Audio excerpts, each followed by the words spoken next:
Candles, processions, and songs of light. In Scandinavia, St. Lucy's Day transforms the country's darkest month into a luminous celebration. Although Nordic societies are today largely secular, a rich tradition has grown around St. Lucy, the bearer of light, in particular in Sweden. Every December the 13th, the early Christian martyr is honored, with candlelit processions in schools, town squares, and churches, a celebration that everyone, believers and non-believers alike, can enjoy.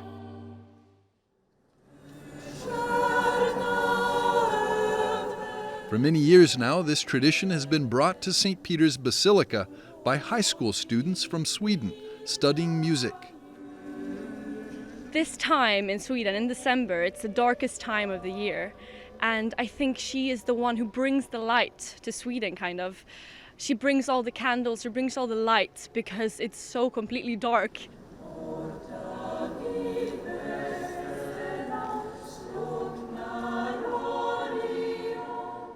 In the Swedish tradition, almost all of the most important holidays are connected to light and darkness, since we have so extreme seasons.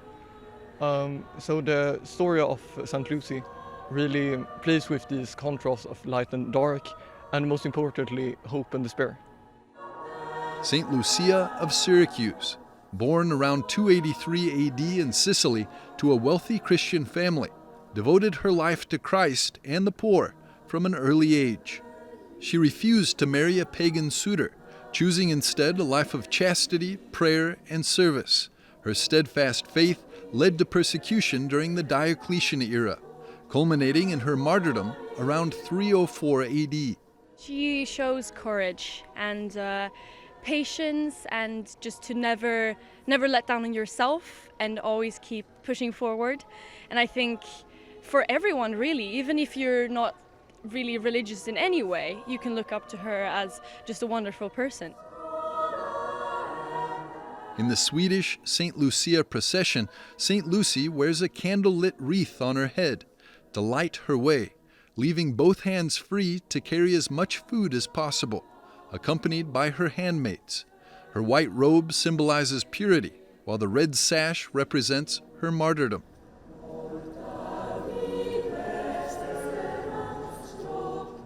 The processions are accompanied by so-called Lucia songs, which speak of her bringing Christ's peace and proclaim the joy of his coming. I've been singing in choir and I've been around church music my entire life. So, well, St. Lucy, I've always really had her in the back of my mind, and always every Christmas or every Advent, I'm involved in the tradition of St. Lucy. So, yeah, she's a big part of my upbringing, and she's a big part of my overall culture.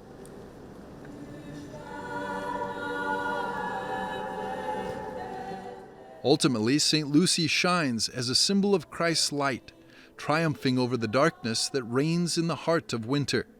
While the beloved tradition may have little direct connection to active Catholic practice today, the celebration of St. Lucy in Sweden endures as a powerful testimony to the strength of faith and a reminder of the country's Christian roots, reflecting a longing for what was once lost.